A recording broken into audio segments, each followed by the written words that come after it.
గోవింద అని పెద్దలు అననివ్వరు అంటూ ఒక మాట నేను వినడం జరిగింది ఇప్పుడే. ఇది అపోహ మాత్రమేనండి, దీనిలో ఎంత మాత్రం నిజం లేదు. చనిపోయిన వ్యక్తి దగ్గర ఆ మహిళ ఇంట్లో ఆ శవం ఉండంగా వినిపిస్తున్నారు భగవద్గీత. ఇది చాలా తప్పు.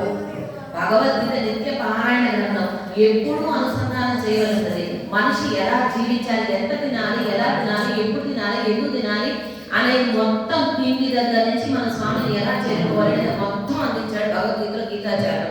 కర్మ జ్ఞాన భక్తి యోగం అవతార రహస్య జ్ఞానం అన్ని చెప్పిన భగవద్గీత పరమ పవిత్రమైన గ్రంథం. అటువంటి చనిపోయినప్పుడు సేవించవలసింది మాత్రం కాదు, ఎప్పుడు సేవించవలసింది.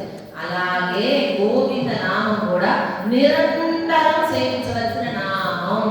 ఎందుచేతనంటే గోవిందుడుగా పరమ సౌలభ్యంగా శ్రీకృష్ణ పరమాత్మ 7 రాత్రులు 7 పగళ్ళు 7 రోజుల పాటు కష్టపడి తన చిటికెన మీద గోవర్ధనగిరిని ఎత్తిపెట్టి గోపీకిని సంరక్షణ చేసి కష్టపడి సాధించుకున్న నామం, ఆయనకు ఇష్టమైన నామం. అందుకే గోవర్ధనగిరి కూడా 3 భాషలలో గోవింద అని పిలిచింది. ఆయనకు చాలా ఇష్టమైన నామం. ఆ నామంతో ఆ స్వామిని తెలిస్తే ఆయన మరింతగా సంప్రీతుడవుతాడు. ఆయనకు ఇష్టమైన నామం ఎప్పుడు ఆలపించవచ్చు.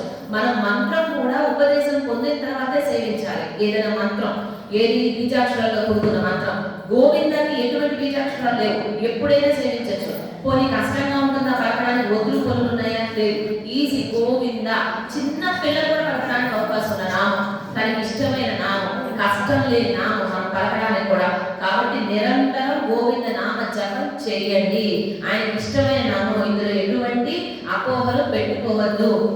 ఏదైనా మంత్రం కూడా తినక ముందు చేయాల్సిన కొన్ని మంత్రాలు ఉంటాయి. ఇలాంటివి కొన్ని మంత్రాలకి ఉపదేశం పొంది చేయాలని ఉంటాయి. కానీ నామం ఏ ఉపదేశం లేకుండా ఎవరైనా సేవించవచ్చు, ఏ సమయంలో అయినా సేవించవచ్చు, ఎక్కడైనా సేవించవచ్చు.